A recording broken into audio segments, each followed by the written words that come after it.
আলহামদুলিল্লাহ, উঠতে 40 মিনিট লাগছে, নামতে মনে করেন 20-30 মিনিট লাগছে। ওখানে 1 ঘন্টা টোটাল 2.5-3 ঘন্টা গেছে। আপনারা আসলে 2.5-3 ঘন্টা 4 ঘন্টা টাইম নিয়ে আসবেন। নিচে চলে আসছি, এই সামনে একটা গেট আছে, এই গেট দিয়ে ফর্ম ফিল আপ করছি। মেল আইডি দিয়ে কয়জন ঢুকছে এটা মেল আইডি আর অ্যাড্রেস দিয়ে ফিল আপ করছি। এখনকার সিস্টেম হলো এটাই। আর যারা আসতে পারে না বা উঠে নেই, তাদের কোনো মন খারাপ করার কিছু নেই। যেখানে আসতেই হবে এর কোনো বাধ্যতামূলক নেই। হ্যাঁ, হুজুর পাক সাল্লাল্লাহু আলাইহি ওয়াসাল্লাম বলে নাই যে এখানে উঠতে হবে। কোরআনের প্রথম আয়াত এখানে নাজিল হয়েছে, ঠিক আছে।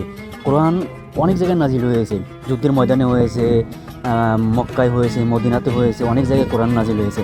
হ্যাঁ, আপনারা শুধু দোয়া করেন আল্লাহর কাছে, আল্লাহর দরবারে যেন আসতে পারেন, উমরা করতে বা হজ করতে আসতে পারেন, এটুকু দোয়া করেন। হ্যাঁ, এখানে না আসতে পারলে বা ওইখানে উঠতে পারেন না, অনেকে অসুস্থ, অনেকে দেখি আফসোস করে। তাই এখানে কি আসার মানে বাধ্যতামূলক নাই যে আসতেই হবে বা উঠতেই হবে, এরকম কিছু নাই। হ্যাঁ, দূর থেকে দেখছেন আলহামদুলিল্লাহ। আমার বন্ধু বান্ধবীরা সকালে আসছিল, আসে তাদের পায়ে চোট লেগে গেছে, চলে গেছে। আফসোস ছিল যে উঠতে পারি না, ঠিক আছে। হ্যাঁ, কিন্তু উঠতেই হবে এরকম কোনো বাধ্যতামূলক নাই।